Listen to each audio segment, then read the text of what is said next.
Muchachos, ¿qué tal? Espero que se encuentren bien. Muy bien, el día de hoy vamos a hablar, Fernando, ¿qué tal? Shirley, Andy y toda la gente linda que está, Alison, que está al otro lado de la pantalla. Bueno, saludo, ¿qué tal, Carlitos? ¿Qué tal, Juan? María Fernanda. Muy bien, y toda la gente linda que está ahí conectados aquí en Banex. Muy bien, muchachos, el día de hoy nos toca Buenos días, desarrollar lo profesor. que se... Sí, ¿qué tal? Buenos días, hijo, ¿qué tal? ¿Qué tal? Buenos días, profe. ¿Qué tal, señorita? ¿Qué tal, señorita? Distinguidos caballeros, distinguidas damas. Gracias por estar ahí presente. Y bueno, vamos a continuar con el tema de hoy, que es Roma segunda parte, ¿no? Bueno, vamos a hablar el día de hoy de lo que sería Roma 2 y vamos a empezar con lo que sería ya la República, pues, ¿no? La República Romana, ¿no? ¿Sí? A ver, Miss, ¿tiene la foto de la clase pasada? ¿Perdón? La foto de la clase pasada, no, ¿no? A ver si de repente la tiene. Ya, entonces, miren, vamos a hablar de lo siguiente. Ya Roma tiene tres periodos históricos. Buenos días, Araceli, ¿qué tal, amita? Juan Rafael, ¿qué pasó, Alexander? Acá estamos, que es lo importante. Sí, sino que no sé cómo mi polo, está llovinando, Juan. Bueno, el día de hoy vamos a hablar de lo que sería Roma, recordemos que Roma tiene tres momentos, ¿no? Sería monarquía, república y el imperio. La monarquía, la república y el imperio. ¿No, muchachos?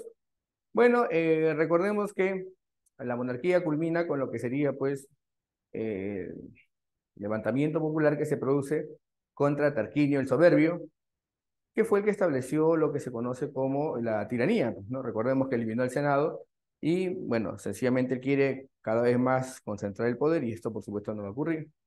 Y entonces, muchachos, ocurre que se plantea como alternativa de gobierno lo que sería, pues, una república, es decir, un gobierno donde haya participación de todos. República significa res publicus, es decir, el asunto de todos, ¿no? La idea es que exista un gobierno donde la población pueda participar activamente de este gobierno. Por eso se le llama república o res publicus, que significa el asunto de todos, ¿no? De ahí proviene la palabra república, ¿no? O la cosa de todos, o bueno, se le puede decir de muchas maneras, pero la traducción correcta sería el asunto de todos, ¿no? O lo que tiene que ver con todos, o sea, la res publicus, ¿no? Entonces, a veces dicen la cosa de todos, ¿no? Pero suena raro, la cosa de todos. Es el asunto de todos. Así es, muchachos, ¿ya? El asunto de todos. Muy bien, el día de hoy vamos a hablar de la República. ¿Ya, muchachos? Ah, tú. Ya, ya. Entonces, la voy a. Muy bien, muchachos. ¿Y la anterior, Mix? Muy bien, entonces vamos a poner acá Roma segunda parte. Vamos a poner acá.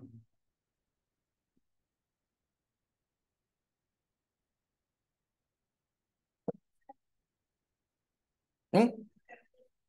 No, no, no, ahí para verlo. No. Pasa al final. Ya, entonces, bueno, ya vamos a ver lo que sería. mm, ya, vamos a hablar entonces de la República. República segunda parte. Bueno, acá vamos a hablar de la República. ¿Ya? La República abarca un periodo del año 529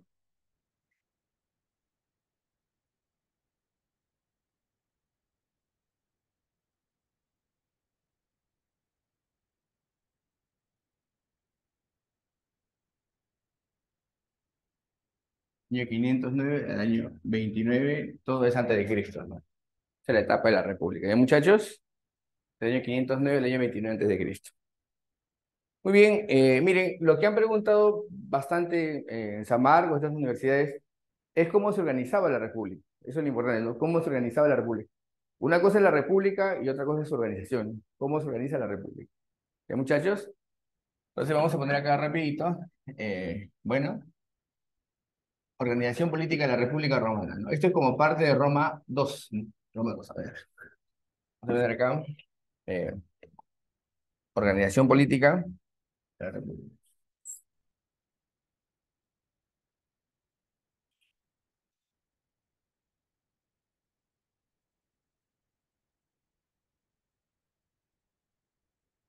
De la República Romana, ¿no? Muy bien, vamos a poner así, ¿ya? La República Romana tenía tres instituciones poderosas. Tres eran la base de la República Romana. La primera sería el Senado, que es el poder legislativo. En segundo lugar estaban las magistraturas, que eran cargos políticos temporales y electivos. Ya, como te dije, la idea es que más gente participe, pero en Roma había una condición. Para participar políticamente tenías que ser ciudadano.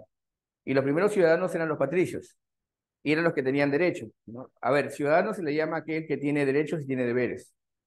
Ya, ese es un ciudadano. Y cuando yo te digo, bueno, que los ciudadanos eran los que participaban de la política, inicialmente eran los patricios, ¿ya? Poco a poco van a ser los plebeyos los que conquistan derechos y van a volverse, pues, ciudadanos, ¿no? Pero inicialmente era una atribución que tenían los patricios de participar en política. Ya poco a poco los plebeyos van a conquistar derechos. Vamos a poner así, mira, las bases de la organización política romana, o las bases de la República Romana, ¿no? A, B y C, ¿ya? Mira, primero está el Senado.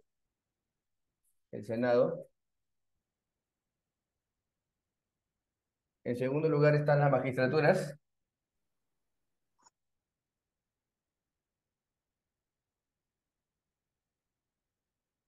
ya, las magistraturas. En siguiente lugar están las asambleas, también llamadas comicios.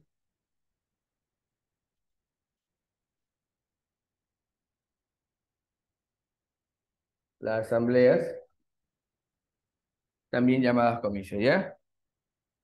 Muy bien, entonces tenemos ahí el Senado, las asambleas y las magistraturas. Ya, el Senado es el poder legislativo. No se olviden este detalle. Es decir, son los que hacen las leyes. Ya, ellos son encargados de aprobar la guerra, de firmar la paz. Son los encargados también de, bueno, ratificar a las autoridades, elaborar el presupuesto, ¿ya? Y bueno, inicialmente estaban conformados por patricios, ¿ya? El Senado estaba conformado por patricios. Entonces voy a poner acá rapidito. El Senado es el poder legislativo. Estaba conformado por 300 patricios, 300 patricios. Eso sí, a quien llegaba al Senado tenía cargo vitalicio. ¿Se acuerdan qué es vitalicio, jóvenes? ¿Qué significa vitalicio? ¿Qué significa que sea vitalicio el cargo? ¿Qué significa vitalicio? A ver, ¿quién responde?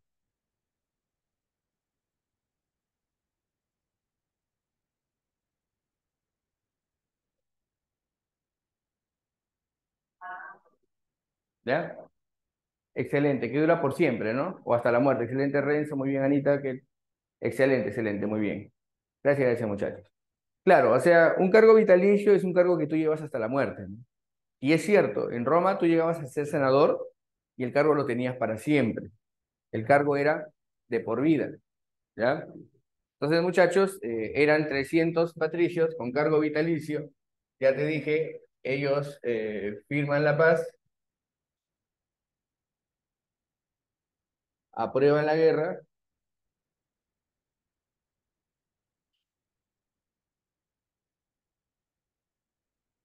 aprueban la guerra, ¿qué más? Firman la paz, aprueban la guerra. También hay que recordar que ellos ratifican a las autoridades.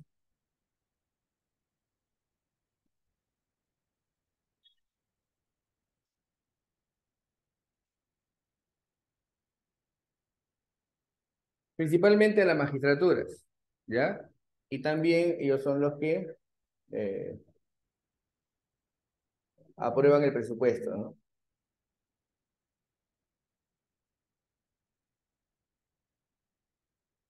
el presupuesto público, el gasto público, ¿no? Presupuesto público, ¿ya? Entonces, ahora la pregunta es, ¿qué son las magistraturas? Claro, ¿qué se hacía con los corruptos? Bueno, en Roma había un castigo, bueno, en Roma había bastante corrupción.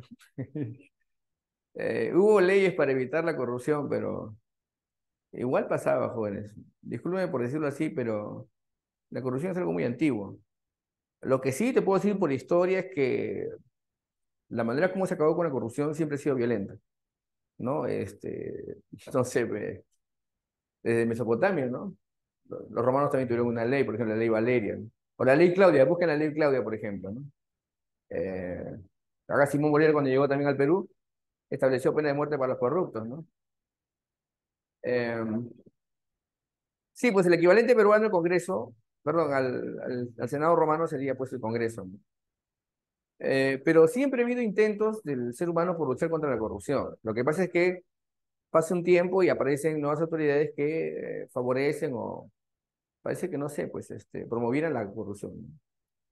El beneficio propio. Ahorita la dicotomía, pues lo que hablaban, por ejemplo, eh, Papiniano, ¿no? Entre el interés personal y el interés público. O sea, ¿qué debe prevalecer? ¿El interés público sobre el interés personal?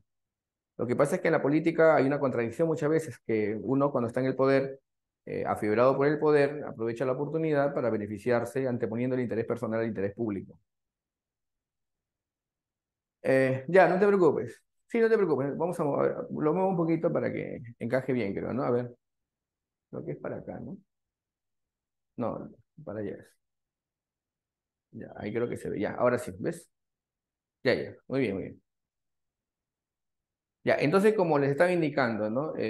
Sí, pues, como te dije, mucho tiempo ha habido esto. Ha habido también la posibilidad de que el poderoso se aprovecha, pues, del débil o indefenso, ¿no? O el que tiene la oportunidad de tener poder, sea, pues, económico, político, de cualquier otro tipo, aprovecha de su lugar para desfavorecer al débil, ¿no? Si ustedes inclusive miran el código más antiguo, que es el código de Urcagina, que una vez hablamos, ahí hay una ley para que el poderoso no se aproveche del débil o del indefenso, ¿no? Es más, da a entender el código que la gente que tiene mucho poder o sea, la gente que llega a la riqueza o mucho poder es gente muy ambiciosa y por ende se entiende que son tipos malos, pues, o tienen una relación moral bien distinta, pues, que no es común. Bueno, en fin, es el primer código de la historia, no esto lo estoy inventando, jóvenes. O sea, en ese código dan a entender que la gente que es poderosa es gente pues muy ambiciosa, muy egoísta, ¿no? Eh, bueno, en fin. Y la única solución es que haya un límite a eso. Y el límite pues no lo van a hacer ellos mismos. Y ahí surge la idea en el caso de Roma de la fuerza del poder público, ¿no? O sea, que representa a todos, ¿no? Que la ley debe ser la expresión del bien común. Y esto no es comunismo, pues ni socialismo, jóvenes, ¿no? Porque algunos escuchan esto y ya, no, profesor, comunismo romano, comunismo de los sumerios. O sea, hay gente que es delirante, ¿no? Lo que pasa es que esas ideas ya son tan antiguas, jóvenes, que uno se queda pensando, pues, ¿no? Siempre ha habido esta situación, ¿no? Bueno, no sé, pues, un opresor, un oprimido, o un explotador, un explotado, o una persona que es muy poderosa y una persona que es indefensa, ¿no? Bueno, ha pasado durante mucho tiempo, pues, ¿no? Y siempre, por eso ahí está la cuestión, pues si ese interés son inherentes al ser humano, como plantea Renzo, entonces la cuestión es que dejamos que eso no tenga límites, que el hombre se autodestruya, ¿no? Que se deje llevar por la vorágine de la ambición y el oprobio, ¿no? La idea es que exista un límite. Como decían, pues en el siglo XIX, la libertad consiste en hacer todo aquello que no haga daño a otro, ¿no? Tiene que haber un límite esto. Y la cuestión es quién impone o establece ese límite. Ahí está la cuestión, pues, ¿no? Es el tema que ha generado polémica, pues, ¿no? Algunos dicen el Estado, otros dicen, bueno, en fin, yo lo dejo ahí, vamos a hablar de Roma, jóvenes. Ahí está la cuestión, ¿ya?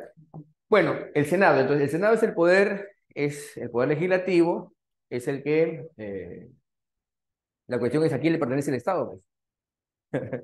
Ya está bien el Estado, pero ¿a quién le pertenece el Estado? ¿O quiénes manejan el Estado? ¿Quiénes dirigen el Estado? ¿Quiénes conducen el Estado? ¿O a qué interés apunta el Estado? Esa es la cuestión, ¿no? Bueno, yo lo dejo ahí. A ver, rapidito. Poder legislativo conformado por 300 patricios con cargo vitalicio. Ya, ahora, la pregunta es, este es el Senado, ¿no? Este es el Senado. Ya, este es el Senado. El Senado, entonces, bueno, es una institución que va a ser la más poderosa durante la República Romana. Eso que quede claro. Va a ser la institución más importante. Ahora, mira, para que lo entiendas claro, ser senador no era fácil, no es como acá en el Perú, ¿ya? En el Perú, los eh, congresistas pues tienen más que dos requisitos, ¿no? Uno es ser peruano y tener más de 25 años. Pero en Roma no era así. En Roma el senador debía tener más de 40 años, número uno. Además de tener más de 40 años, también debería haber hecho la carrera política llamada cursus honorum, es decir, haber tenido otros cargos políticos, más que todo magistraturas, ¿no? Haber sido cónsules o haber sido cónsul, haber sido pretor, haber sido cuestor, haber sido censor, haber sido edil o haber sido tribuno. A ver, para que me entiendas. Para ser senador tenías que haber sido o haber ocupado todos estos cargos públicos. ¿Entiendes o no? Y la mayoría de estos cargos duran un año, es cierto, pero llegar a ellos no es fácil. Ahora, ¿dónde tú eras elegido magistrado? Un magistrado es aquel que ejerce la función pública. Y una magistratura es un cargo público que tú ejerces porque eres elegido. Y la pregunta es, ¿dónde te eligen? Te eligen en las asambleas, ¿ya? Un patricio es un privilegiado, mamita linda, ¿ya? Claro, en la República Romana, ser senador era haber tenido experiencia política, haber ocupado varios otros cargos públicos. O sea, haber ejercido otros cargos públicos confirmaba que tenías pues pericia o destreza en lo que sería la política, ¿no? Además, miren, parece un poco curioso, pero en Roma iba de la mano tu carrera política con tu carrera o tu carrera militar, ¿no? O sea, iba de la mano. Tú tenías una brillante carrera militar, eso te abría puertas para una carrera política exitosa. En Roma era así, pues, ¿no? ¿Ya? Claro, o sea, haber ejercido otros cargos públicos te da la posibilidad de acceder al Senado. Ya, pero ya te dije, el primer requisito era ser patricio. Un patricio, ya te dije, es un privilegiado de Roma. Ya lo vimos en la clase pasada. Bueno, antepasada. Muy bien, ahora, bueno, ¿dónde se eligen a las magistraturas? En las asambleas, también llamadas comicios, ¿ya? O sea, la población elige a estos representantes, a los magistrados. Una magistratura es un cargo político temporal y electivo, ¿ya? Un magistrado es aquel que ejerce la función pública y que era elegido en las asambleas también llamadas comicios. Por eso voy a poner acá, las asambleas también llamadas comicios, ¿ya? Muy bien, entonces, las asambleas o comicios, ¿ya? Aquí se eligen en las asambleas a las magistraturas. En las asambleas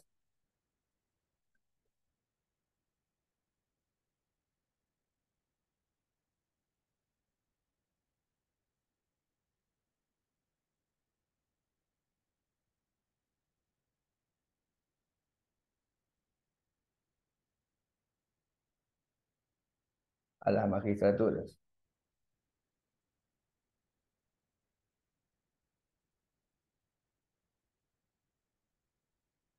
Ya, para elegir a las magistraturas.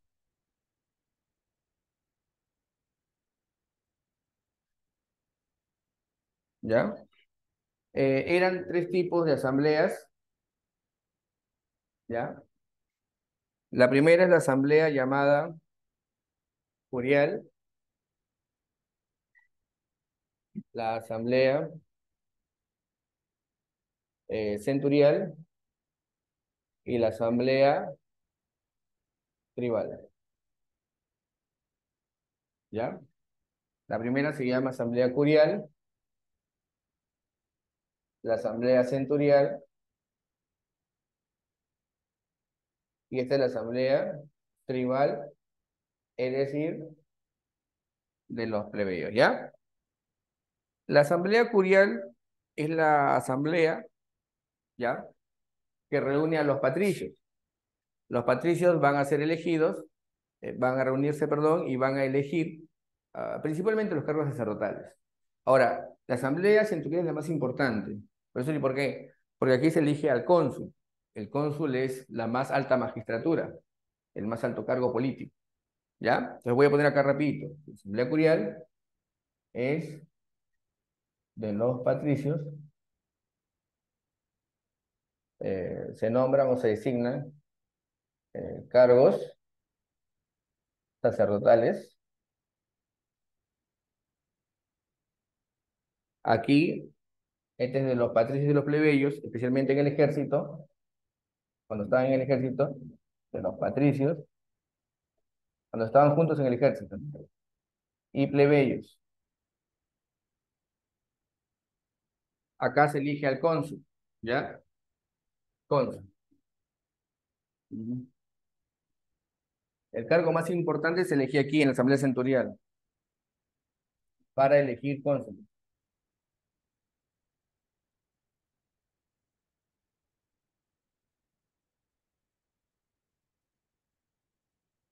Y la Asamblea Tribal es la asamblea de los plebeyos, ¿ya? Bueno, en la Asamblea Tribal, cuando los plebeyos tenían algo que, bueno, consensuado, estaban de acuerdo, no tenían por qué discutir, a esto se le llamaba plebiscito, pues, ¿no? Acá se decidían también los plebiscitos, ¿no? El acuerdo de los plebeyos, es decir, cuando todos estaban de acuerdo, no tenían nada que discutir porque había un consenso, a eso se le llamaba plebiscito, ¿ya? Los acuerdos de los plebeyos. Por eso es plebis, de plebeyo, plebiscitos. Acá se hacían los plebiscitos, ¿ya? Bueno, vamos a hablar ahora de las magistraturas. Ya te dije, son cargos políticos, temporales y electivos, ¿no?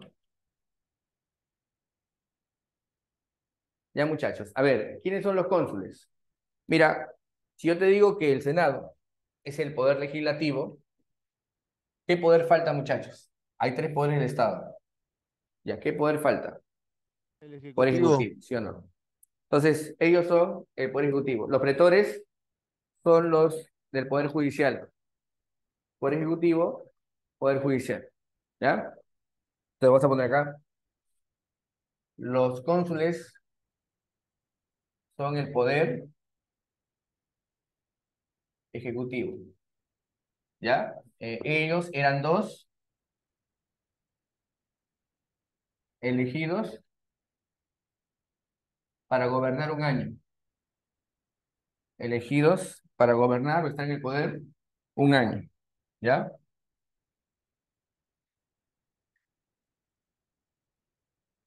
¿Estamos claros? Ya, ojo, los cónsules eran los que convocaban a las reuniones del Senado. El Senado no se podía reunir sin la presencia de los cónsules. Y si por alguna razón los cónsules, porque principalmente ellos eran jefes del ejército también, estaban en guerra, si ellos estaban en guerra, estaban peleando, estaban, no sé, en una batalla de repente, y no podían asistir, ellos daban la autorización para que el Senado se pueda reunir. O sea, no se podían reunir así nomás. Tenían que tener la venia, tenían que tener la aprobación de los cónsules. Si es que los cónsules no aprobaban su reunión, no pueden reunirse. Y la otra es que ellos estén presentes, tenían que estar presentes los eh, cónsules en la reunión del Senado, ¿ya? Entonces, no olvides que los cónsules trabajaban o coordinaban siempre con el Senado, teniendo en cuenta que es el Poder Ejecutivo, ¿ya? Muy bien, ¿qué más podemos decir?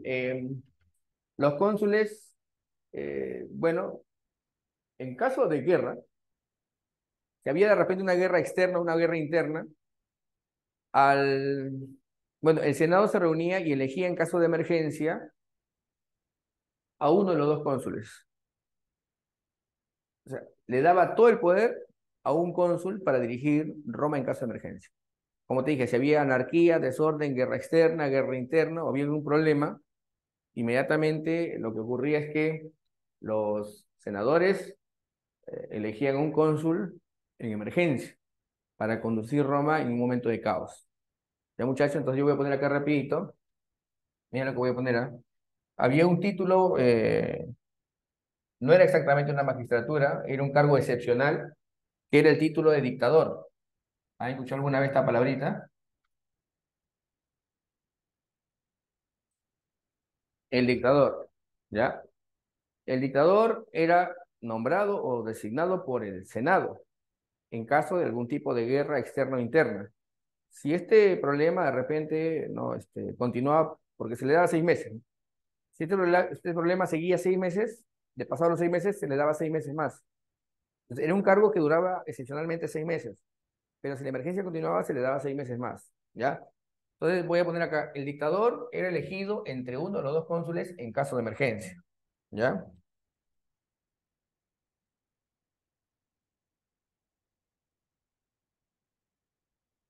Por 6 meses, ¿no? Ya tú ahí lo completas o lo recuerdas, ¿ya? Este título era asignado con el Senado. El Senado era el que decidía que uno de los cónsules tuviera todo el poder. Ah, por si acaso, cuando se nombraba un dictador, inmediatamente todas las magistraturas pasaban a una especie de descanso, por así decirlo, ¿no? Una especie de, no sé, alto sus funciones, porque todo el poder recaía en manos del dictador. Era para conducir Roma en caso de guerra, ¿no? ¿Ya? Interno o externo. O crisis, ¿no? El pretor sería el juez, los pretores, ¿no? Voy a poner acá pretores. Entonces, ¿por qué pone cónsules, pretores, cuestores, censores? Porque había una situación en Roma que se llama la colegiatura, que sostenía que en un cargo no puede haber uno, tiene que haber de dos a más, para que haya una distribución del poder. Era peligroso que el poder esté en manos de una persona. Ya lo habían saboreado cuando estuvieron monarquía. Entonces los romanos decían, eso no se puede repetir, no puede haber dos, no puede haber una sola autoridad en un cargo. Ya entonces los romanos lo llamaron esto colegiatura. Ya tenía que haber de dos a más. ¿Ya? Por eso es que, por ejemplo, mira, los cónsules eran dos, las demás magistraturas también pues eran, acá los tribunos también eran dos, aumentaron, pues, ¿no? Los pretores podían ser hasta cinco. Esto variaba, pues, ¿no? Variaba, pero no podía ser uno en el cargo. Eso era peligroso. Muy bien, voy a poner acá entonces los pretores serían el poder judicial, ¿ya? Son los jueces,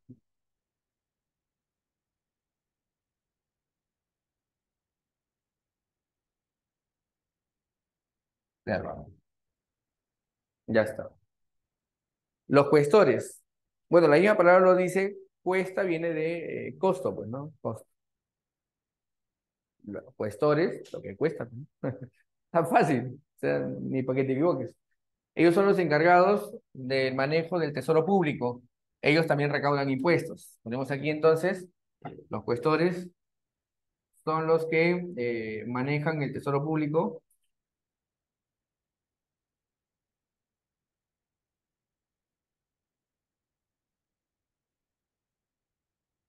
tesoro público,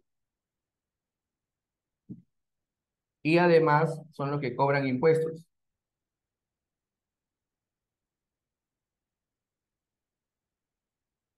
¿ya? Los censores, miren, los censores tenían varias facultades, la verdad, eran tipos con mucho poder. La SUNAT, bueno, más o menos podría ser, ¿no? Miren, algo interesante que de repente algunos se están dando cuenta es que la República Romana es un modelo que inspiró muchas repúblicas actuales. No es igual, pues no es obvio, las repúblicas se han ido adecuando según los países o lugares del mundo. Las grandes potencias del mundo son repúblicas, ¿no? Estados Unidos, China, ¿no? Por eso, ¿y por qué han adoptado el sistema republicano? Porque el sistema republicano, bueno, a ojos de muchos entendidos, y además por las revoluciones liberales que se producen en el siglo XIX, ¿no? Era un modelo que podía contrapesar a la monarquía, pues, ¿no? La monarquía, pues, ya no tenía simpatía en el siglo XIX, mucha gente lo detestaba, que el poder está en manos de una persona. Imagínate que de repente recaen, no sé, pues, en uno que al comienzo parecía chévere, pues después cambia sus ínfulas. O sea, está sometido a la autoridad de alguien, a sus emociones, a pesar de que haya regulaciones, no, pues era una cuestión difícil. Entonces surgieron las ideas liberales del siglo XIX que planteaban también que como la República Romana, el poder tenía que estar dividido. O sea, el poder debería estar en manos de muchas personas, ¿no? Y así sería mejor regular, o sea, mejor regulada, pues sí, controlada, también vigilada por la población. Bueno, esa era la idea, ese era el criterio, ¿no? Y muchos hablaron pues de república en el siglo XIX y la república pues que era la modelo, era la República Romana. Y no hay que ser mezquinos, jóvenes, porque la República Romana al comienzo funcionó muy bien. Es más, podría decir que tuvo muchos logros importantes, porque permitió que la población recogiera, pues, o mejor dicho, que el sentimiento de la población se recoja políticamente. O sea, un gobierno es mejor o es representativo, o sea, uno reconoce a un poder cuando se ve representado, ¿no? Es más, y ese gobierno es más estable, pues es obvio, ¿no? Imagínate que en el Perú exista un presidente, una presidenta que no representa los sentimientos, las simpatías, o no sé, pues, ¿no? Que no sea popular, es más, la gente lo detesta, entonces es un gobierno, pues, que no va a ser estable, inclusive va a tener mucho rechazo. Le pongo como ejemplo. Ya, yo no he dicho nada, yo no sé, usted está escribiendo. Pero solamente les aclaro, jóvenes, bueno, esa es la idea, pues, ¿no? Claro, pues es obvio. O sea, una política y un poder es más estable en una república cuando hay representatividad, hay reconocimiento de los gobernados hacia los gobernantes. Si la gente no los reconoce, entonces va a haber problemas. Y estos problemas pueden seguir y bueno, se puede identificar, pues, ¿no? La otra es que gobiernes pues a espaldas de la voluntad popular y no se pues ejerza la violencia, pues, ¿no? Las razones de Estado son jus puniendi, no, jus puniendi, ¿no? Jus puniendi, ¿no? La jus puniendi. El jus puniendi es establecer la fuerza con razones de Estado, ¿no? Y eso pues es medio curioso porque impones la fuerza con asunto de Estado y bueno. Sí, Julio César sí, también fue dictador. Julio César fue dictador en su momento, sí. Es más, le gustó ya, porque en la crisis de la República ya a los que gobernaban les gustaba la dictadura vitalicia, ¿no? Bueno, vamos a ver eso en un momento. Ya, entonces, bueno, ahora, ¿quiénes son los censores? Los censores serían, muchachos, los que, bueno, pueden decir públicamente que es bueno para la población, que es malo para la población, eh, pueden censurar, es decir, prohibirlo. Algunas, de repente, costumbres que son ajenas al espíritu romano. También los censores podían inclusive hasta cuestionar la autoridad de una magistratura. A ese nivel llegaban, ¿no? Eh, bueno, también hacían la lista de ciudadanos que iban a participar en las asambleas o comicios, ¿ya? Y esto se le llamaba pues el censo, ¿no? El censo de ciudadanos. Hacía la lista de ciudadanos, pues, ¿no? ¿Ya? La OMPE. Claro, reconocían a los senadores, sí, pues por eso los censores eran muy importantes, pues, ¿no? Sí, sí, sí. El censor era, es más, de ellos provienen dos palabritas, pues, ¿no? La palabra censura, o censurar, y la palabra censo, pues, ¿no? La mayoría asume censo como contra la gente, pues, ¿no? En Roma era hacer la lista de ciudadanos que iban a participar en asambleas o comicios, ¿no? Y censurar es prohibir, pues, ¿no? Bueno, eso ya ustedes lo saben por RV, ¿no? Bueno, ponemos acá los censores, ¿ya? Ellos son los que vigilan la moral pública,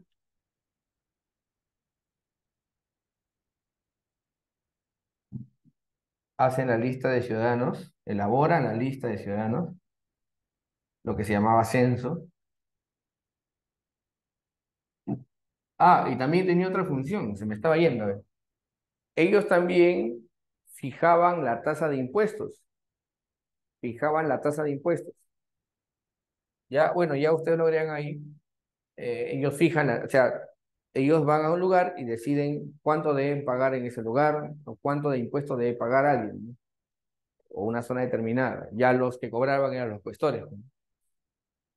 Bueno, los ediles. Los ediles serían algo así como los alcaldes de ahora, pues, ¿no? Los alcaldes, ¿no? Los ediles son los que, bueno, cuidan de la ciudad, se encargan del orden, ornato, limpieza de la ciudad, ¿no? Son los que abastecen la ciudad, ¿no? Es más, si el Senado le da la potestad de que ellos manejen sus propios recursos, a esto en Roma se le llamaba, pues, municipios, ¿no? Algunos procónsules o gobernantes de las provincias también podían hacer eso. El Senado extendía una potestad para que los ediles y los procónsules, que eran los gobernantes de las provincias, ¿no? Pudieran ellos recaudar impuestos y manejarlos convenientemente como ellos consideren. O sea, son independientes en el manejo de sus recursos. Esto en Roma se le llamaba municipium, ¿no? El municipio, ¿no? Ahora, si ustedes escuchan la palabra municipio, pues suena a municipio, ¿no? Entonces, te das cuenta, muchas cosas vienen de Roma, ¿no? Bueno, vamos a ponerlo acá rapidito. El edil, entonces, es el que gobierna la ciudad.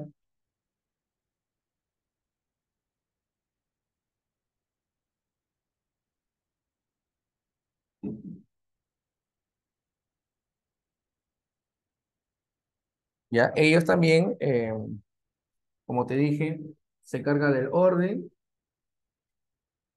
limpieza y seguridad, ¿no? De la ciudad, ¿no? Ya está. Muy bien, muchachos, y para continuar,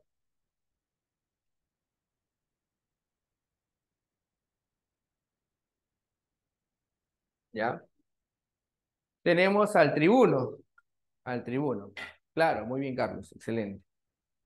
¿Quién es el tribuno? Es una pregunta que probablemente muchos se han hecho porque en San Marcos ha venido el tribuno, ¿ya? El tribuno. También llamado tribuno de la plebe, ¿ya? Tribuno de la plebe.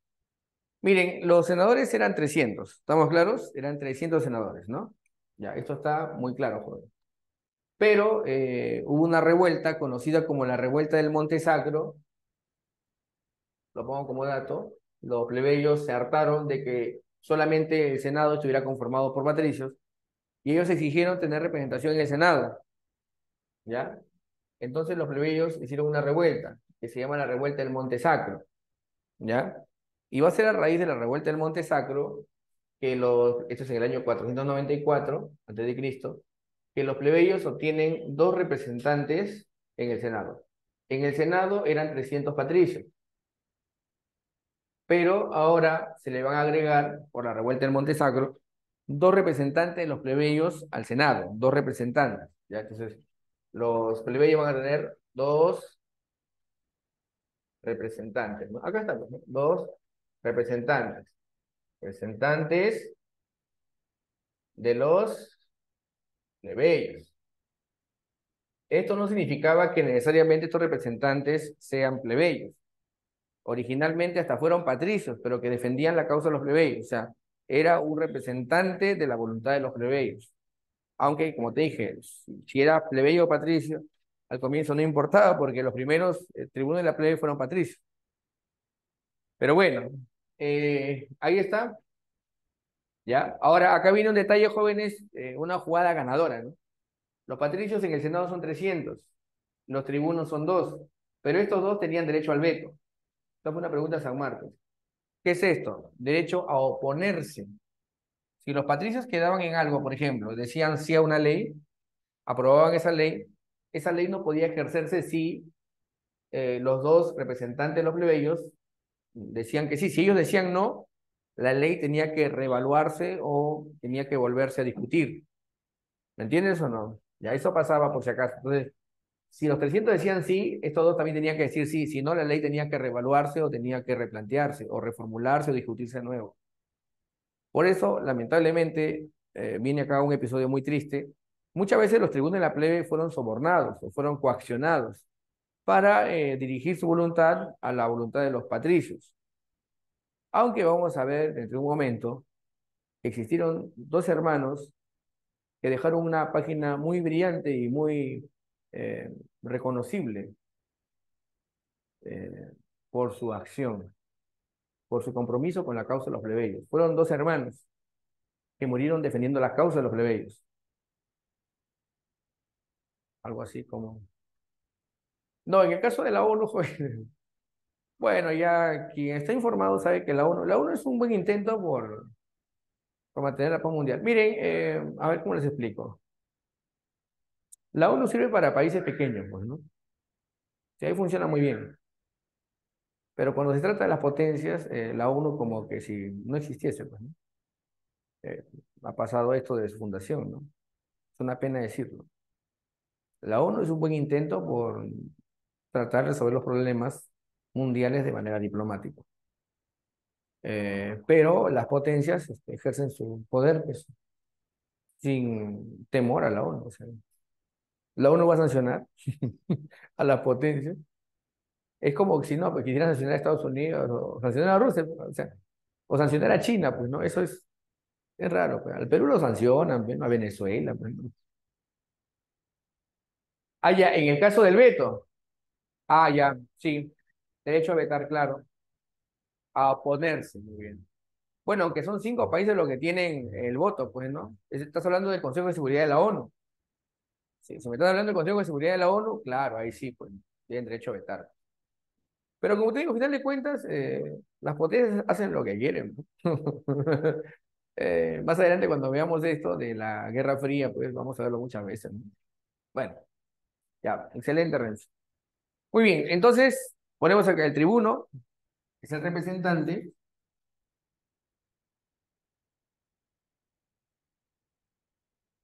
de los plebeyos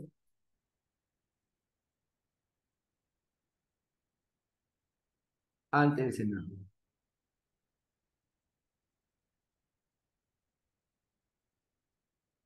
Ya está. Muy bien, como bien dijo por ahí, me parece, Angeli, los hermanos Graco, ¿no? Sí, por supuesto. Los hermanos Graco son la página más memorable de la historia de Roma, ¿no? Yo diría inclusive que son personajes que deberían ser recordados siempre, ¿no? Cuando los quisieron sobornar, ellos nunca se dejaron, ¿no? Ya la política se estaba corrompiendo en Roma, a esta etapa se le conoce como crisis de la República, y ellos optaron por eh, luchar por la causa que defendían, a pesar que tenían todo en contra, especialmente los miembros del Senado, ¿no? Que al final acabaron pues matando a uno y al otro prácticamente lo condujeron a suicidio, ¿no? Pero bueno, vamos acá rapidito. Siguiente, muchachos. Vamos acá con lo que sería dos, las guerras de expansión.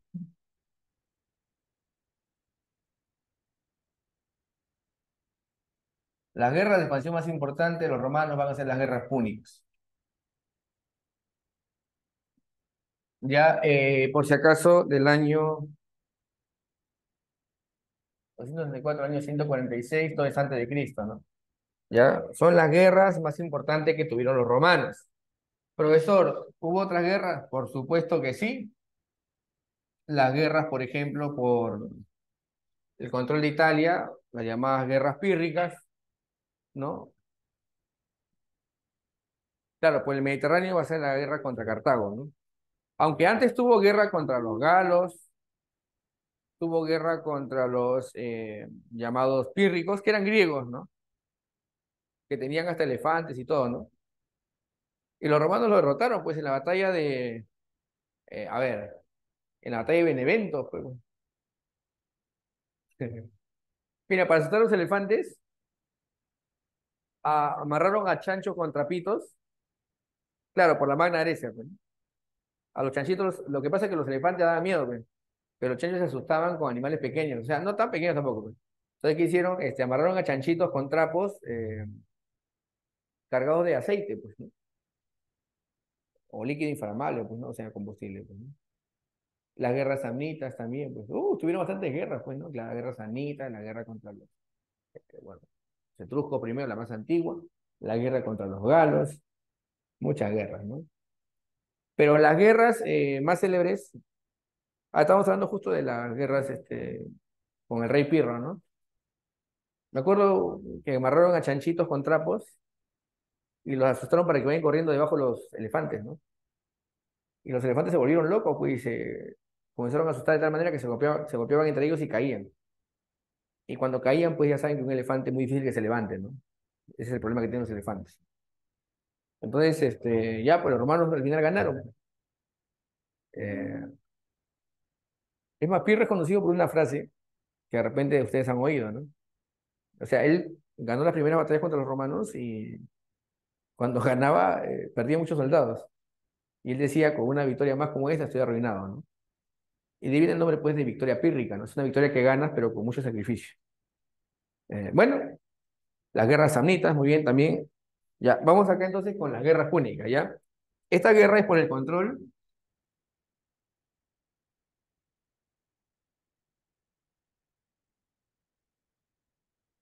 del Mediterráneo, ¿no? Esta sería la causa más importante, ¿ya? ¿Cuáles serían, a ver, los que se enfrentan? ¿Quiénes serían los que se enfrentan? En una esquina tenemos a Roma, ¿ya?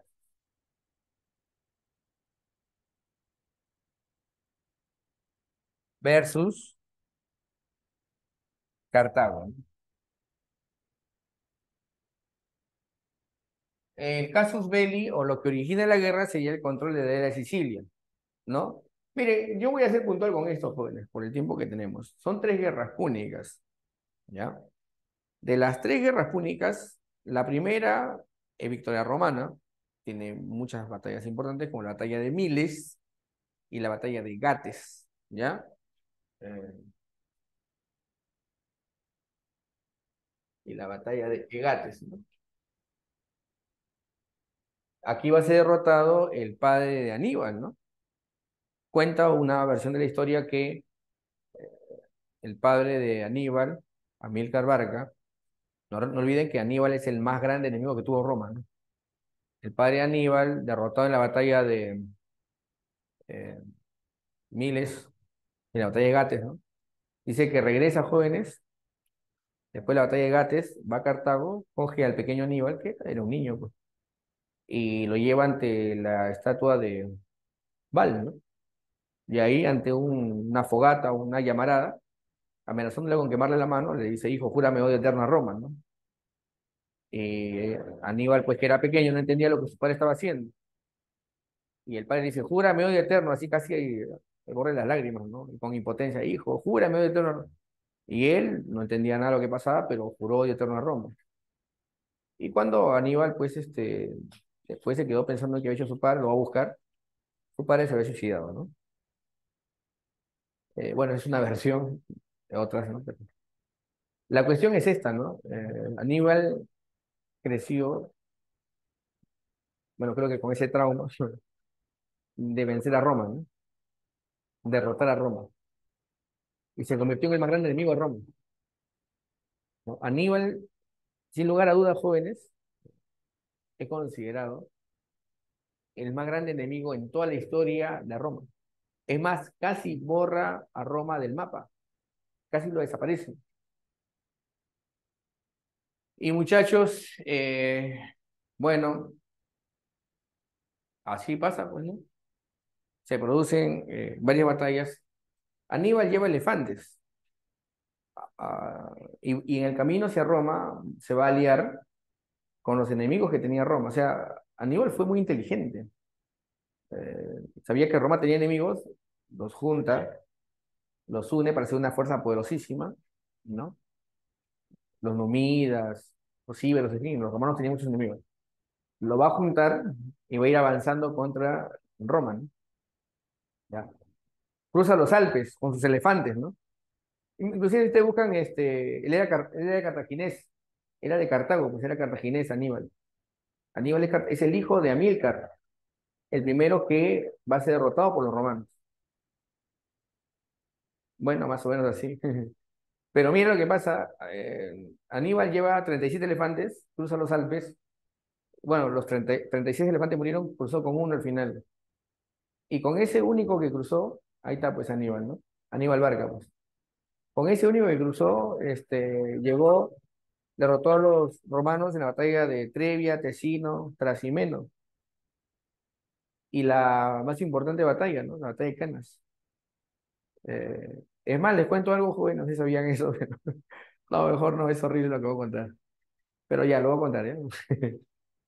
Agarraba, como que tenía un elefantito con el que entra a la ciudad, interroga a los romanos, poniendo su cabeza debajo de la pata del elefante, ¿no? y le decía si no hablaban, su elefante, el asiático o trompita, no sé cómo se llama, bajaba la pata pues y le prestaba la cabeza, ¿no? Entonces, el asiático se llama, ya me acordé. Y, y así interrogó a varios romanos, pues, antes de que, sí, pues, muy intenso, ¿no? Muy frío, frío de frío, muy frozen, jóvenes, ese ya, ese no, frío ya. Pero así hizo, ¿no? Aplastó varias cabezas. Bueno, así pasó, pues, es la guerra, pues, ¿no? La guerra despierta lo más terrible del instinto humano, ¿no? Creo que sí hay películas de esto, ¿no? Me parece que, bueno, en Italia, en colaboración con Túnez, creo que sacaron una película hace tiempo ya. Pero en fin, ¿sabes qué? Le dieron una paliza a los romanos, oye, la batalla de Canas. Y es más, Aníbal había rodeado Roma ya, la pudiera haber saqueado, no sé, pues no, la destruido, pero no lo hizo. Y esto, el ejército romano que quedó, bueno, huye de la ciudad, abandona la ciudad, lo deja de protegido y se va a atacar Cartago, ¿no? Sí, pues. En fin, al final los romanos van a derrotar a los cartagineses, ¿ya? En la famosa batalla de Sama. Entonces yo te voy a poner acá rapidito, mira, ¿ya? ¿Cómo empezó? Te dije, ¿no? Inicio. ¿Por qué empezó? Por el control de la isla de Sicilia.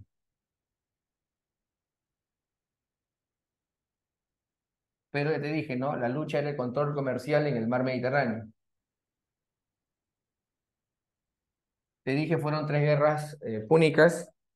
Voy a poner acá las dos batallas más importantes, ¿ya? La batalla primero de Canas, que fue la victoria de Aníbal, que te dije, cruzó los Alpes con elefantes, pero con su ejército llegó a derrotar a los romanos, siendo la batalla más célebre la batalla de Canas. Esta es victoria de Aníbal, ¿ya? El cartaginés. Vamos a ponerlo así, ¿ya? Acá, en esta batalla, vence a Aníbal. Él es de Cartago.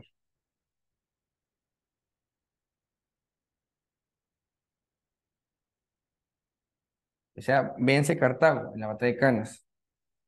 Y en la batalla de Sama, en algunos libros lo ponen con Z, ya no hay problema si es que no encuentran con S. La batalla de Sama. Acá vencen los romanos. Y el jefe de los romanos se llama Escipión. Escipión el africano. Ya, él es de Roma.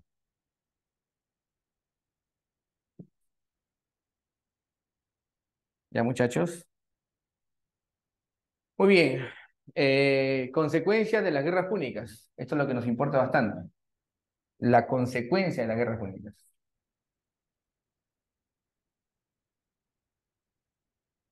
Ya, número uno. Número uno. eh,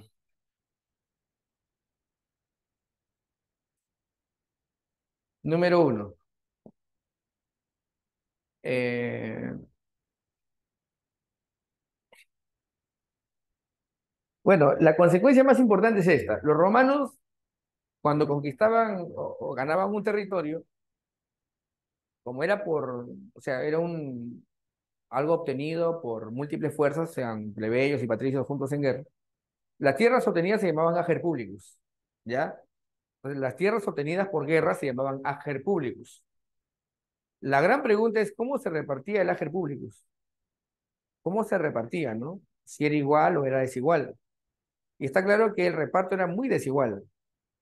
A un patricio que se unía al ejército y luchaba, se le daba, pues, por todo su tiempo de campaña militar, se le daba una tierra enorme, que era como desde acá, no sé, pues, a ver, era una tierra grande, ya se llama latifundio, ¿ya? Podía ocupar inclusive, no sé, pues, más de 500 hectáreas. Pero el plebeyo que peleaba por Roma le daban pues una hectárea, ¿no? O hasta media hectárea le daban. O sea, el patricio recibía un latifundio y el plebeyo recibía un minifundio. Y encima de eso, como los patricios los patricios son privilegiados, tenían derecho a poseer esclavos, se les daba esclavos, o sea, prisioneros de guerra. O sea, mira, las guerras obtenidas por campaña militar se llaman ager publicus. El reparto del ager publicus era desigual. A los patricios, enormes tierras llamadas latifundios. A los plebeyos, pequeñas tierras llamadas minifundios o pequeñas tierras. Era un reparto descaradamente desigual, que con el tiempo van a generar problemas, porque tanto el plebeyo como eh, el patricio, los dos ponían el pecho por Roma, los dos peleaban por la causa de Roma, pero por una cuestión de privilegios, al patricio le correspondía más, pues, ¿no? Y es más, era tanta la desgracia del plebeyo, que cuando llegaba de una campaña militar a veces llegaba lesionado con una herida, no sé, le había perforado de repente una porción del pulmón, una flecha o un corte en el brazo, le habían pedido la movilidad del brazo ya, regresaba a Roma y no podía ni trabajar su tierra. Y muchas veces, ¿qué tenía que hacer? Vender su tierra. Y quedaba prácticamente en el abandono. Era la ruina para los plebeyos. En cambio, los patricios, como tenían muchas tierras y esclavos, producían mucho en cantidad a un precio cómodo y llevaban a la ruina a los plebeyos, que no podían ni siquiera competir con los precios. Porque si producían algo, no podían competir con lo producido en los latifundios, con mano de obra esclava y en gran cantidad. Entonces, muchas veces los plebeyos no tenían más opción que vender sus tierras y vivir de la caridad del Estado, ¿no? O no sé, pues, de algo que le pueda dar el Estado. Y bueno, esto hizo que en algún momento ya los plebeyos se dieran cuenta de que la llamada causa romana, la causa de la expansión o la grandeza de Roma era la grandeza de los patricios y van a generarse revueltas. Los plebeyos van a pedir derechos y van a conquistar algunos derechos, ¿ah? Pero la mayoría de los derechos conquistados de los plebeyos van a ser principalmente derechos políticos y derechos sociales, inclusive. Pero los patricios no querían hacer, no iban a permitir que los plebeyos conquisten derechos económicos. O sea, las reformas que decían en Roma eran reformas políticas, principalmente. Pero cuando se hablaba de reformas económicas, no, ahí no había discusión. ¿Me están entendiendo, no? Y eso es lo que pasa, pues, en Roma. Lo que va a desatar más adelante lo que se va a conocer como la crisis de la República. Entonces, la crisis de la República se explica, entre otras razones, por las consecuencias de las guerras púnicas. ¿Ya? Voy a poner aquí. Primera consecuencia es que se origina un reparto desigual. Bueno, primero, Roma se queda con el Mediterráneo, ¿no? Roma domina el Mediterráneo. Y el Mediterráneo, ahora con Roma, que lo tiene su poder, va a cambiar de nombre. Ahora el Mediterráneo, ¿sabe cómo se va a llamar? Se va a llamar Mare Nostrum. Mare Nostrum. Mare Nostrum. Nuestro mar. Así lo, o sea, los romanos son orgullosos. Nuestro mar. ¿Ya? Ahora lo voy a llamar así. ¿Qué más se produce? El reparto es igual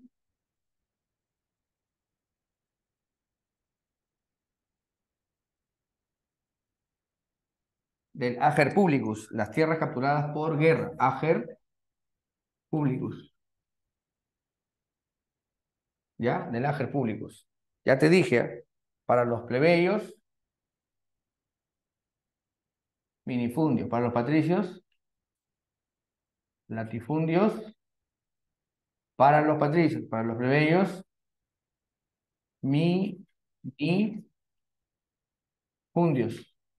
¿Ya? Total, reparto desigual. Este es para patricios y este es para plebeyos, ¿no?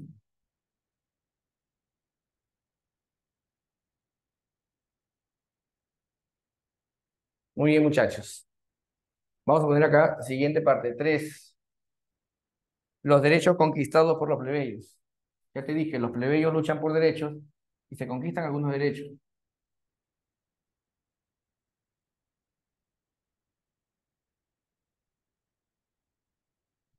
Derechos conquistados por los plebeyos.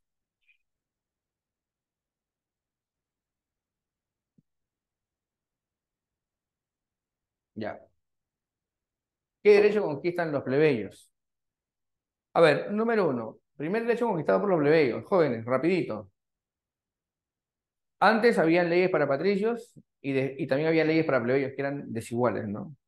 Ahora hay una sola ley para los dos. Esta ley se llama la ley de las 12 tablas. Es más, fueron escritas en tablillas con láminas de bronce para que perduren. ¿Ya?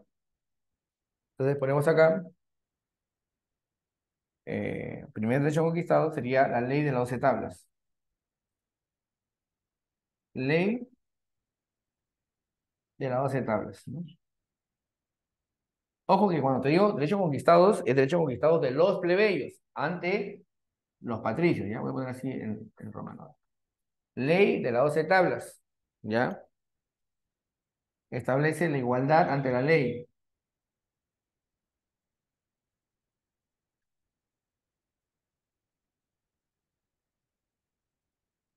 Igualdad entre patricios y plebeyos. Siguiente ley, la llamada ley Canuleya,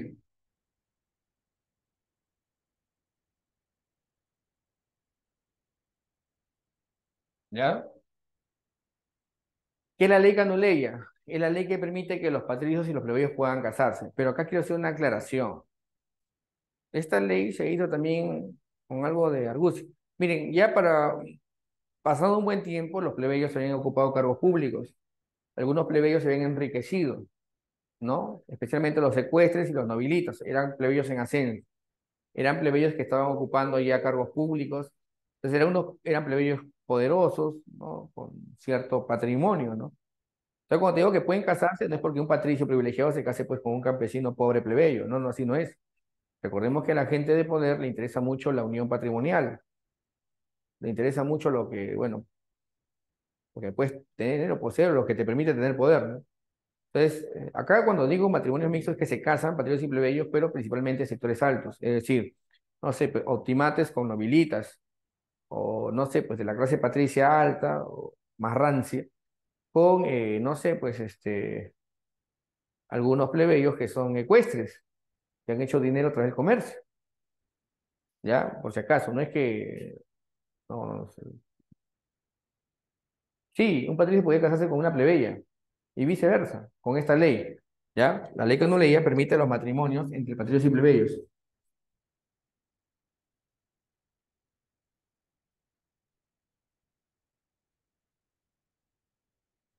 matrimonios mixtos, ¿ya? La siguiente ley se llama la ley licinia.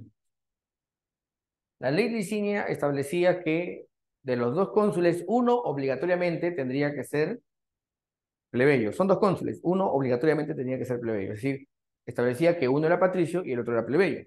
Ahí está, ¿ya?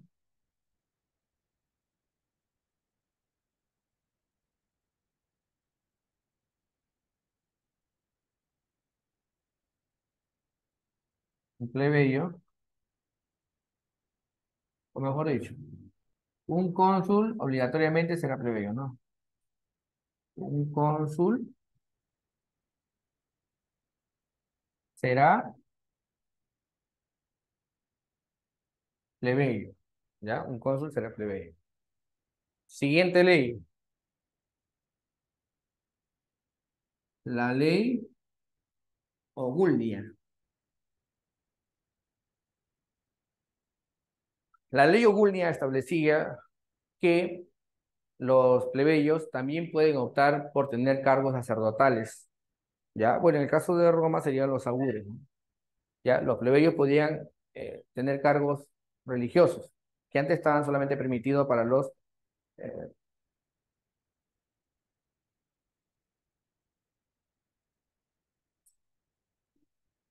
para los patriotas. Ay, sí, ya. Bueno, ahí está. Muy bien, entonces, los plebeyos pueden ser sacerdotes, ¿no? O voy a poner así, ¿ya? Acceso al sacerdocio, ¿no?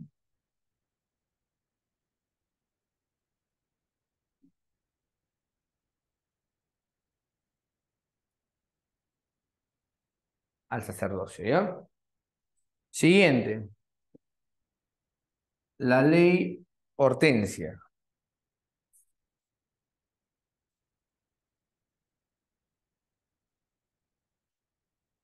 ¿ya? La ley Hortensia, bueno, establecía que los plebiscitos, los acuerdos de los plebeyos que te expliqué hace un momento, podían tener rango de ley, ¿ya? Podían tener rango de ley.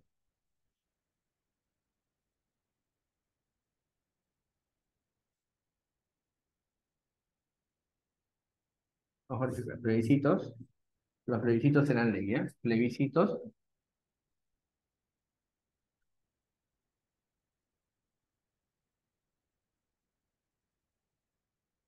Plebiscitos serán ley, ¿ya?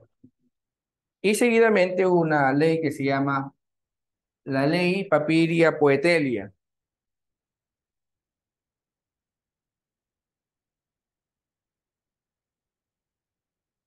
La ley Poetelia que establece que los plebeyos que tenían deudas no podían ser esclavizados. Es decir, se anula la esclavitud por deudas. Prohíbe o anula la esclavitud por deudas.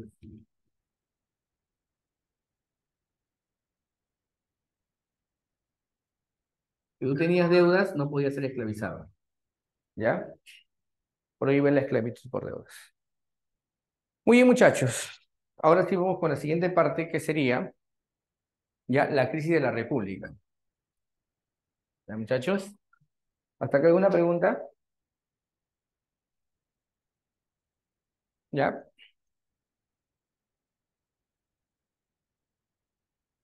Ya, sería entonces tercera parte. ¿Ya? A ver, uno, dos, tres, sería cuarta, ¿ya no? Cuarta. ¿Ya? Ah, ya, gracias, Renzo, muy amable. Ya, ponemos aquí entonces la crisis de la República.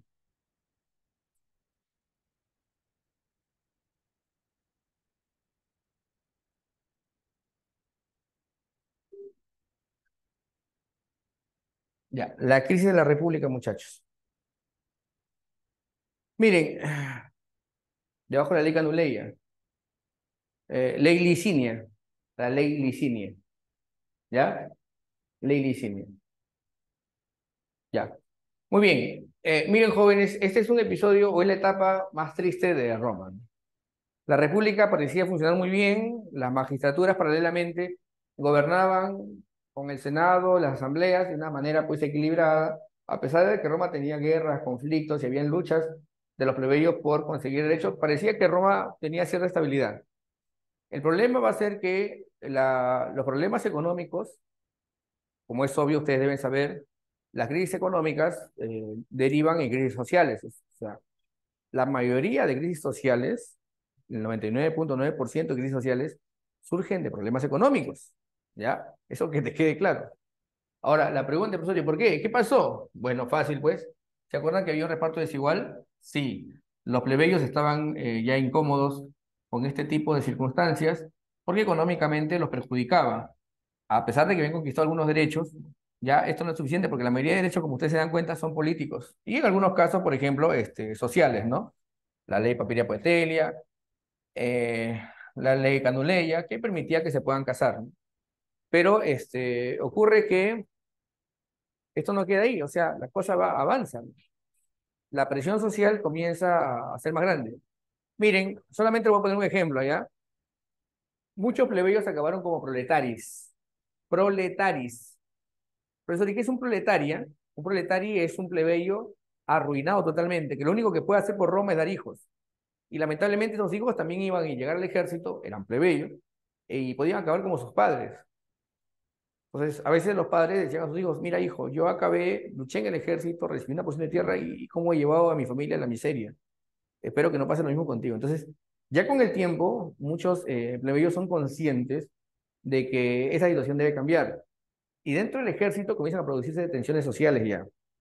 Ya hay tensiones sociales dentro de Roma. O sea, es más, hay algunos historiadores que dicen que Roma era estable mientras crecía y tenía guerra. El problema es que cuando Roma no tenía guerras, comenzaban a visibilizarse los problemas internos o comenzaban a aflorar los problemas internos. En parte esto es cierto, pero yo voy a esto puntual, ¿ya? Como la tensión social ya era fuerte, ¿ya? Y ojo, los plebeyos estaban dentro del ejército. Una cosa es que los plebeyos protesten como agricultores y otra cosa es que los plebeyos que ya son parte del ejército, porque van a ser admitidos en el ejército, Como Roma tenía que crecer, necesitaba más soldados, reclutaron a muchos plebeyos. Y una cosa es que los plebeyos protesten con herramientas de cultivo, y otra cosa es que los plebeyos puedan protestar con armas o dentro del ejército. Teniendo en cuenta que la clase privilegiada es una minoría y la mayoría es plebeya, está claro que en un momento ya los plebeyos también habían ocupado cargos públicos, estaban en ascenso, habían hecho algunas reformas, pero no hacían reformas económicas. Y ahí estaba el problema fundamental. Entonces, jóvenes, comienza a haber tensión en Roma ya. Y esa tensión quiere ser atenuada o disminuida por la reforma de los hermanos Graco, que van al punto. Los hermanos Graco eran dos tribunos de la plebe, que querían hacer una reforma agraria para tratar de disminuir la tensión social. Lamentablemente acabaron horrible. Mira, solamente te cuento la primera ya. Eh, los hermanos Graco, los hermanos Graco,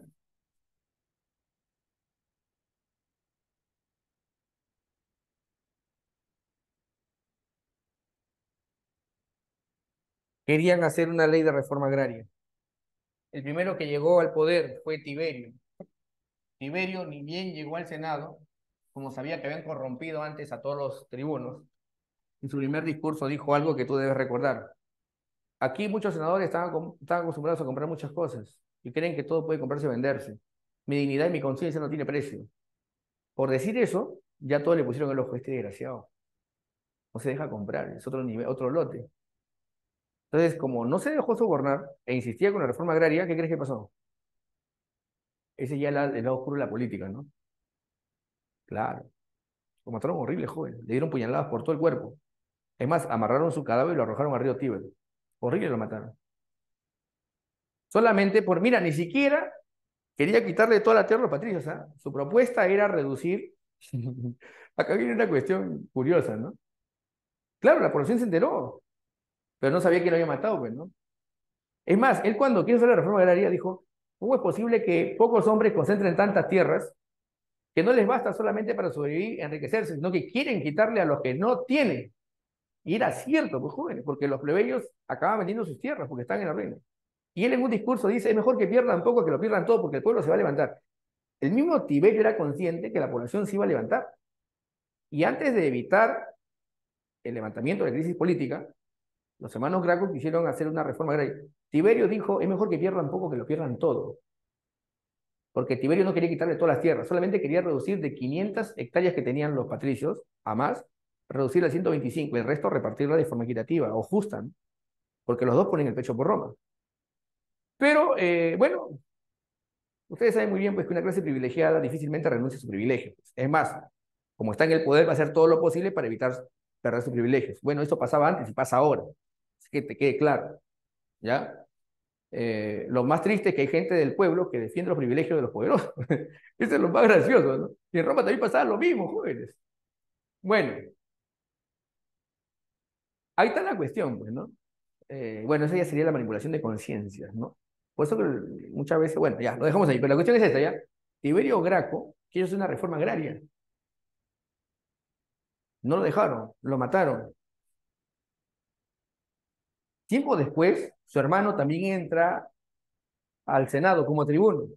En su primer discurso, ¿sabes lo que dice? Vengo aquí a este mismo lugar a honrar la memoria de mi hermano. Era consciente que el Senado lo había matado. Y se mandó con 4 leyes, ¿ah? Ley frumentaria para reducir el precio del trigo, ley de colonias, ley de ciudadanía y la ley de reforma agraria, la que su hermano no pudo hacer. 4 reformas. ¿Adivina qué? Lo que hicieron sobornar. No pudieron sobornarlo.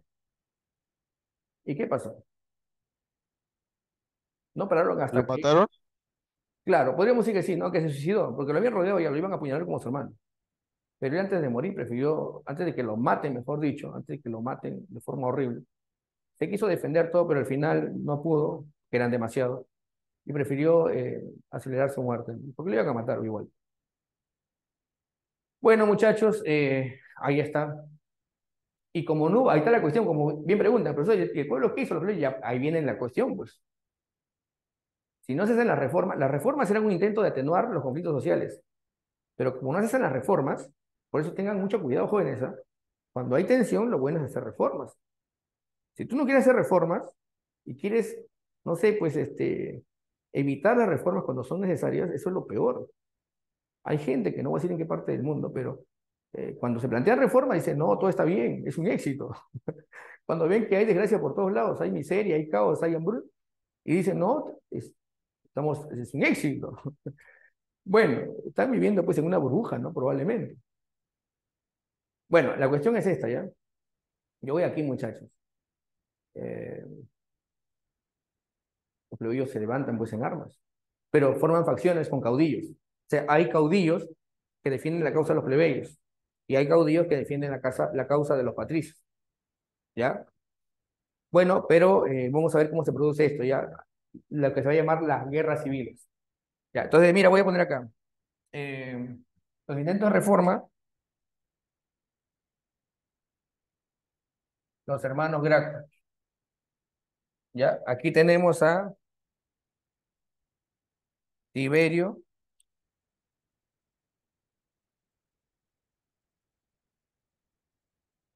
y Cayo. Tiberio, con su ley de reforma agraria, también conocida como la ley Sempronia,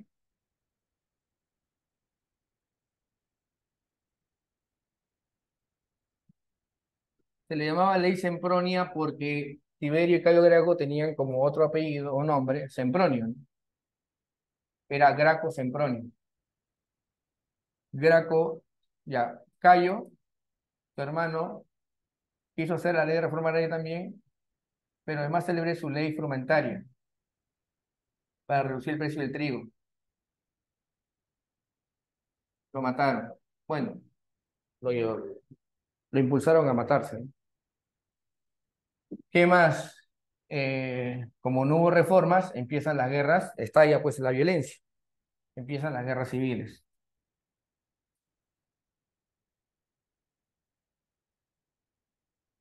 Profesor, ¿cómo empezó la primera guerra civil? A ver, hay un cónsul llamado Mario que había sido elegido 7 veces.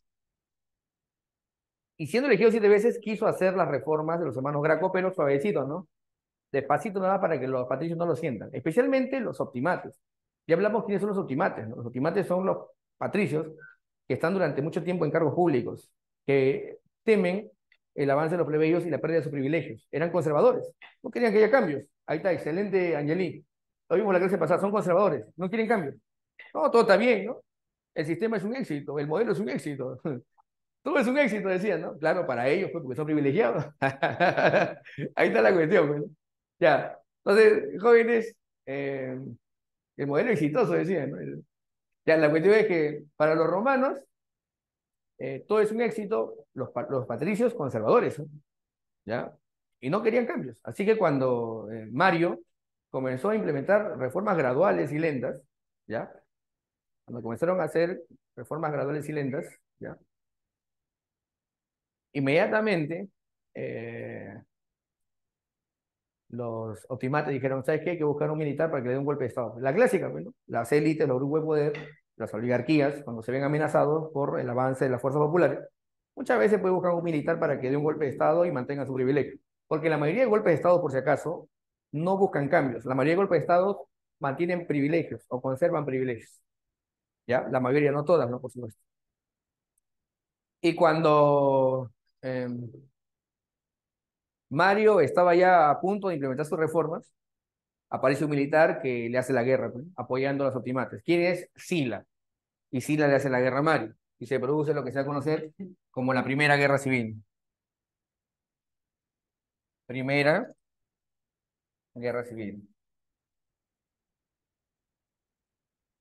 Profesor, ¿quiénes se enfrentan en la Primera Guerra Civil? Ay, ay, ay. Mario, representante de los plebeyos del Partido Popular, y Sila, representante del Partido Senatorial, versus Partido Popular, Partido Senatorial. Profesor, ¿dónde se enfrentaron? En la batalla de Porta Colina.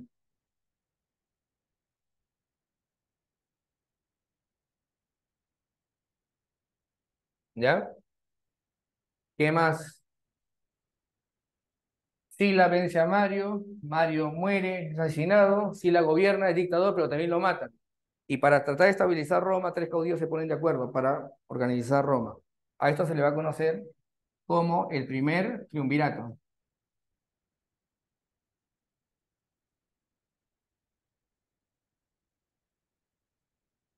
Primer triunvirato. ¿Quiénes conforman el primer triunvirato? Fácil. César, Pompeyo y Craso. Como Craso se muere, jóvenes, la rivalidad entre César y Pompeyo despierta, lo que va a originar la Segunda Guerra Civil. Voy a poner acá, Segunda Guerra Civil. ¿Entre quién? César y Pompeyo. Segunda Guerra Civil. ¿Quiénes se enfrentan, profesor? Se enfrentan, pues, César y Pompeyo. Y gana César, ¿no, profesor? Claro, vence César en la batalla de Farsalia. Voy a poner acá, se enfrentan en la batalla de Farsalia. Mira, gana César, pierde Pompeyo. ¿En dónde, profesor? En la batalla de Farsalia, año 47 antes de Cristo. Ahora acá viene lo bueno. César se declara dictador vitalicio. Comienza a hacer las reformas que los hermanos Graco no pudieron hacer, que no pudieron hacer o que no pudo hacer Mario. O sea, las reformas que quiso hacer Mario y antes los hermanos Graco tampoco lo dejan hacer. Y César había estado en Egipto, bueno, tuvo un romance con Cleopatra y todo eso. Pero él regresa y un sector del Senado, especialmente los otimates, lo apuñalan, lo matan a César, acusándolo de que quería restablecer o restaurar la monarquía. Mira, para que veas, ¿ah? Cómo los privilegiados no están dispuestos a renunciar a sus privilegios. Lo mataron a César. Bueno, y por supuesto, como César es asesinado, tres militares para tratar de darle continuidad a Roma se ponen de acuerdo nuevamente y se forma el segundo triunvirato.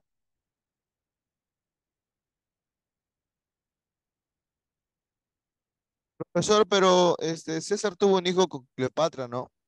¿Cómo dijo? César tuvo un hijo con Cleopatra, ¿no? Sí, Cesarión. Sí, ¿Y qué, muy y qué pasó bien. con ese hijo? ¿Lo mataron? Ya, acá viene lo bueno. ¿Qué dicen ahí? Dios mío, ¿cómo es posible este suceso? Claro, ¿cómo lo, cómo lo mataron a César? No puede ser.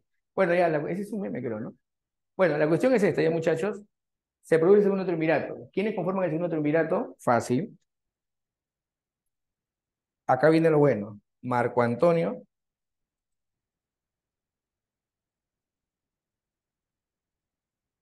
Octavio y Lépido. Muy bien. Escúchame bien, ¿ah? De este triunvirato, Lépido se aparta porque, bueno, se dedica a la religión, ¿no? Él se retira, ¿no? Y queda Marco Antonio y Octavio. Marco Antonio es enviado a Egipto para continuar el trabajo de César en Egipto. Lamentablemente, eh, Marco Antonio, en vez de conquistar Egipto, Cleopatra conquista su corazón.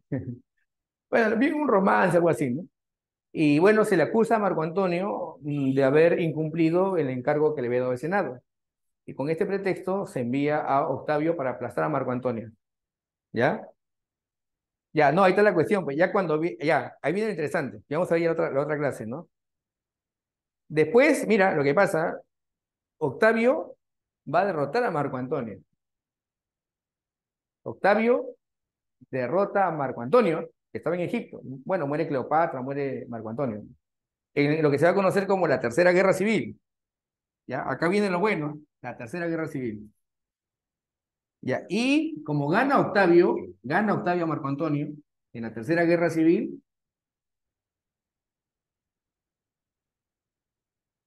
Octavio regresa a Roma y se da cuenta de que Roma necesita estabilidad y va a implementar un gobierno donde trata de conciliar a todos los sectores sociales, permitiendo algunas reformas, en este caso, quitándole a los optimates y apoyándose principalmente en los secuestres, que son los comerciantes, y un sector de los nobilitas. O sea, Octavio es más diplomático. ¿Hace alguna reforma? Sí. Las reformas que no pudieron hacerse antes se van a hacer ahora, pero van a ser no totales, van a ser graduales, ¿ya? Van a ser graduales y este periodo que Octavio tiene como gobernante se va a llamar Pax Romana, pues. La Pax Romana, ¿por qué? Porque todos se estabilizan. O sea, en vez de confrontar, Octavio fue más audaz, comenzó a conciliar a todos los grupos sociales y le dio a cada uno lo que corresponde, pues, pero no todo lo que pedían. Algunos tuvo que quitarle, otros tuvo que concederles. Ya fue un manejo, pues, político audaz que hizo Octavio, ¿no? Y se va a producir lo que se va a conocer. Sí, mató a varios también. Es otra cosa, pero bueno. Bueno, en fin, empezó pues matando a la dinastía de Cleopatra, pues, ¿no? Toda su familia y a sus hijos. Justo el hijo que había tenido con César, es decir, no, pues Octavio lo mató. Lo que pasa es que cuando él regresa ya a Roma va a ser nombrado emperador y gobierna como Augusto. Ahí empieza la fase imperial, que es el cuento de, bueno, lo que vamos a ver más adelante, muchachos. Ese es harina de otro costal. Entonces, la tercera guerra civil va a ser entre Marco Antonio y Octavio.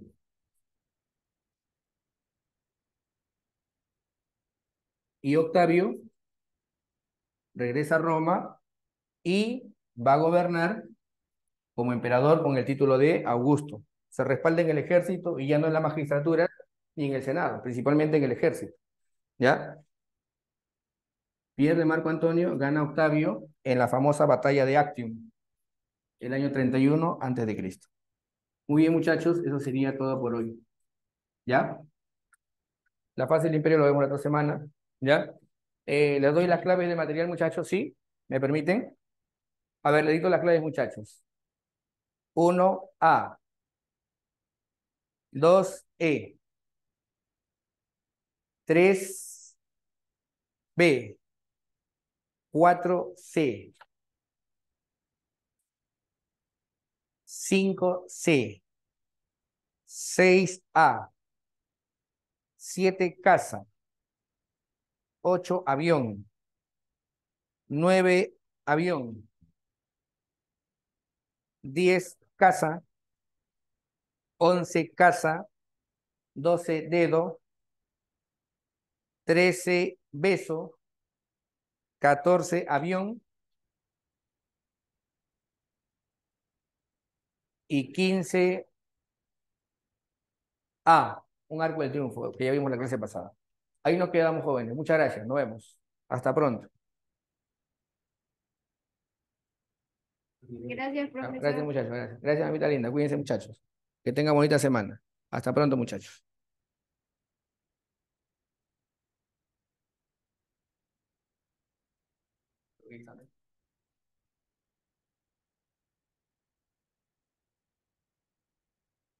Muchas gracias, profesor. Ya.